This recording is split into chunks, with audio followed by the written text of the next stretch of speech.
Malumunuz sıcak yaz ayları başladı. Hava çok sıcak ve dışarıda çalışma zorunda olan işçilerimiz var. Devam etmek zorunda olan işlerimiz var. Bunlar tarım çalışmaları, inşaat çalışmaları gibi güneş altında, yüksek sıcaklıklar altında çalışmaya devam etme durumu var.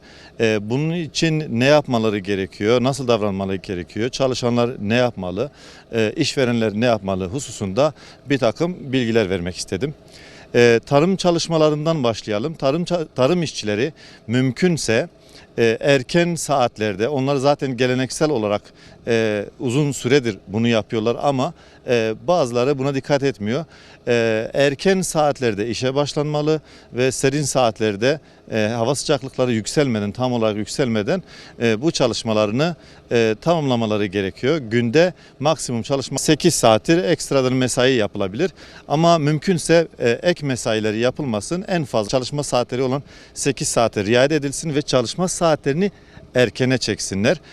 Olabildiğince hava durumunu takip etsinler. Gölgeliklerini oluştursunlar, çadırlarını oluştursunlar ve oluşturdukları gölgelikler yine iş güvenliğine uygun olsun. Yanmalara karşı tedbirlerini alsınlar. Yüksek sıcaklıklarda parlamalar ne yazık ki daha hızlı alevlenmeler oluşmaktadır. Bunun da tedbirini alsınlar.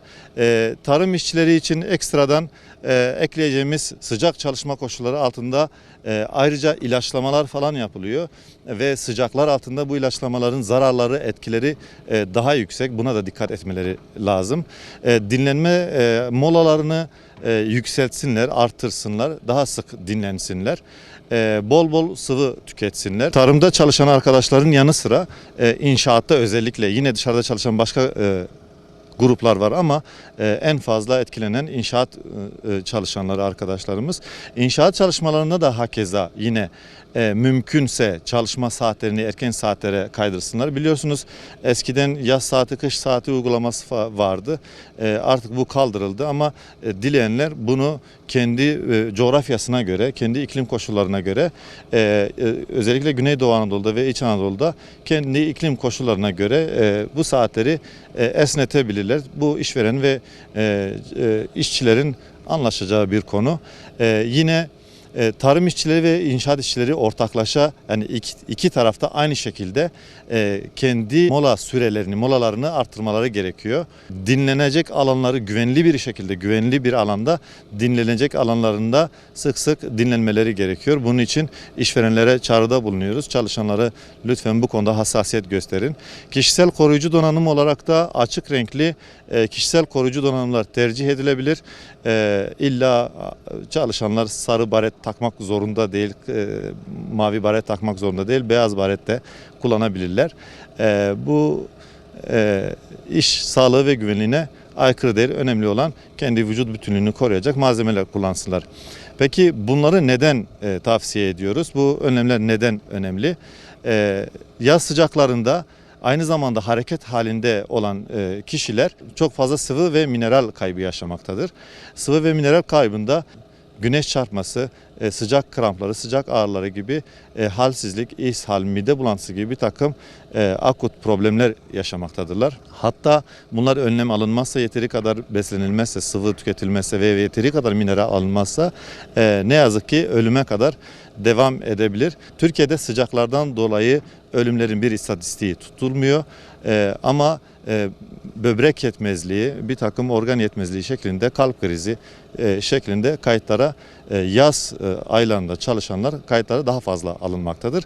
Bu da sıcakların etkisi olduğunu gösteriyor. Sıcaklarda çalışan diyabet hastaları, tansiyon hastalığı ve kalp riski bulunan vatandaşlarımız bu hastalıklarına dikkat etsinler. Hasta oldukları halde mümkün mertebede sıcak çalışma ortamlarını tercih etmesinler. Ama illa çalışacaklarsa da dinlenme koşullarına ve gölgelenme, yeteri kadar sıvı alma ve mineral alma koşullarına uymaları gerekmektedir. Özellikle inşaatta çalışan arkadaşlarımız yaz aylarında sıcaklıkların artmasıyla aynı zamanda iş kazalarının da artışına sebep olmaktadır. Çünkü dikkat dağınıklığı oluşmaktadır. Baş dönmesi ve tansiyon düşüklüğü sorunu yaşamaktadırlar. Dolayısıyla kaybettikleri sıvı ve mineraller nedeniyle tansiyon düşüklüğü yaşamaktadırlar. Dolayısıyla iş kazalarına sebebiyet vermektedir. İş kazaları sayıları yaz aylarında tuttuğumuz istatistiklerde yaz aylarında bu nedenlerden dolayı daha fazla olmaktadır. Son olarak şunu eklemek istiyorum. Lütfen işverenlerimiz bu konuya hassasiyet göstersinler. Çalışanlarına karşı duyarlı olsunlar. Bu konu çok ciddi. Ciddi yaralanmalara, iş kazalarına, hatta ölümlere neden olmaktadır. Ciddi kronik sorunları, bu akut eksiklikler eğer ki ciddiye alınmazsa, dikkate alınmazsa kronik hale dönüşmekte ve hayat boyu bu problemleri yaşamaya devam edecekler. Bunun için işverenlere çağrımız, lütfen çalışanlara bu konuda hassasiyet gösterin, uygun ortam sağlayın, uygun kişisel koruyucu donanım sağlayın, uygun dinlenme molalarını artırın, çalışma saatlerini uygun saatlere çekiniz.